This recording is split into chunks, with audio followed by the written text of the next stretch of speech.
अस्सलाम वालेकुम दोस्तों। उम्मीद है कि आप कैसे होंगे। आज हम पढ़ेंगे केमिकल रिएक्शन के बारे में। केमिकल रिएक्शन क्या होते हैं। केमिकल रिएक्शन को हम सिंपली डिफाइन करते हैं कि such a chemical change which change reactants into products is called chemical reaction.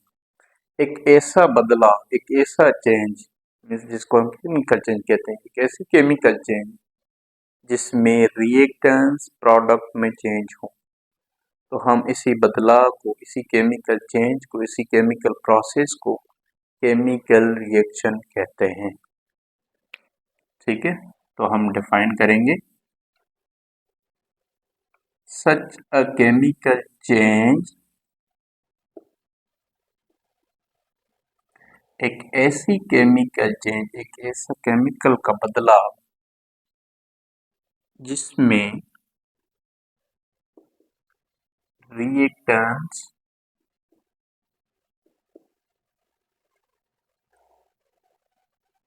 change into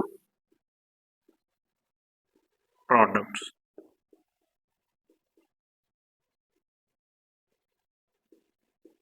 is called chemical change। ठीक है, एक इज कॉल्ड केमिकल रिएक्शन। एक ऐसी केमिकल चेंज जो रिएक्टेंट्स को प्रोडक्ट में तब्दील कर ले, बदला, तो हम इसी को कहते हैं केमिकल रिएक्शन। अब हमने केमिकल रिएक्शन फिजिक्स में पढ़ ले, केमिकल रिएक्शन इसमें बायोलॉजी में भी होते हैं, केमिकल रिएक्शन केमिस्ट्री में भी होते हैं।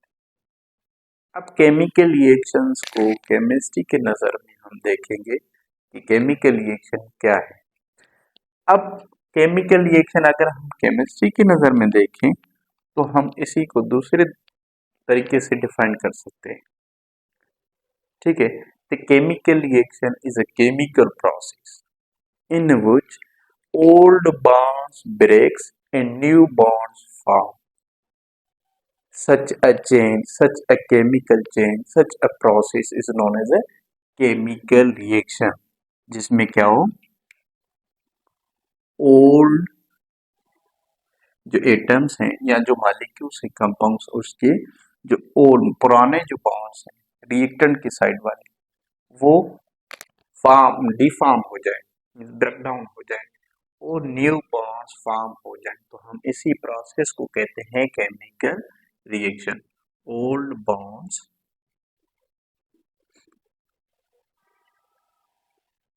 ब्रेक डाउन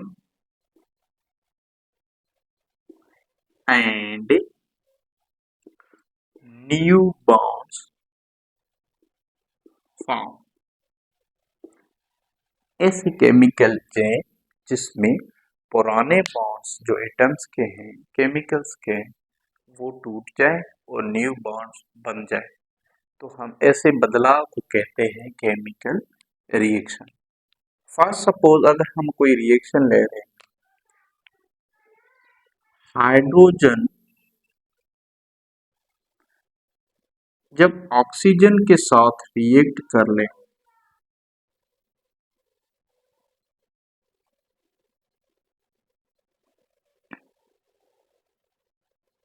हाइड्रोजन जब ऑक्सीजन के साथ रिएक्ट कर लेते हैं, तो अब आप देखें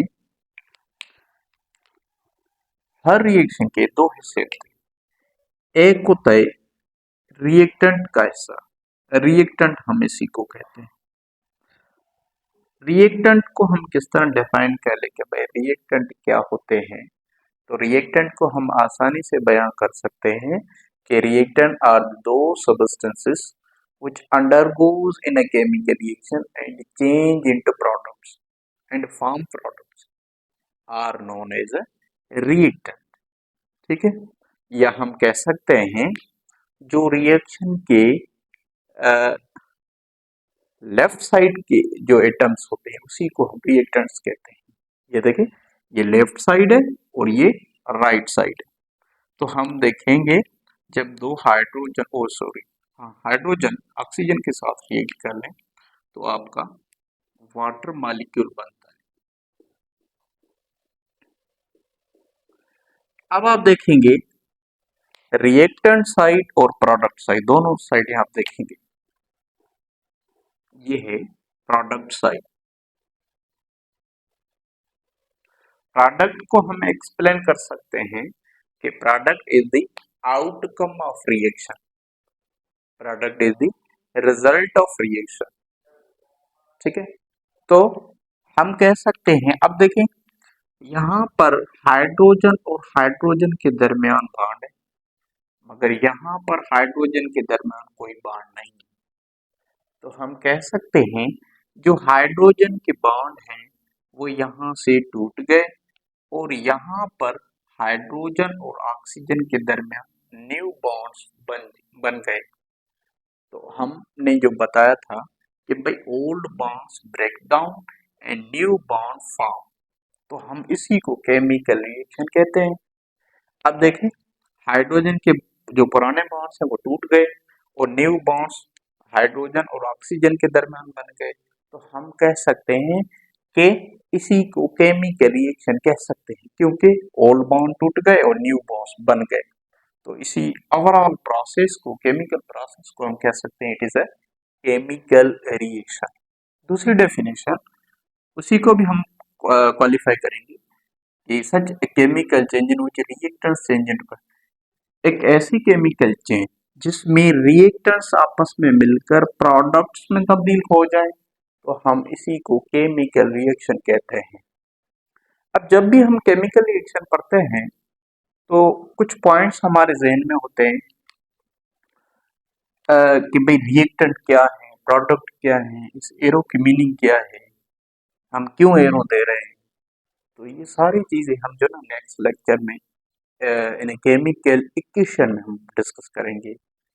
केमिकल इक्वेशन में हम सब्सक्रिप्ट, कोएफिशिएंट, एरो, जो दूसरे सिंबल्स हम यूज करते हैं केमिकल रिएक्शंस में, तो हम सारे डिस्कस करेंगे।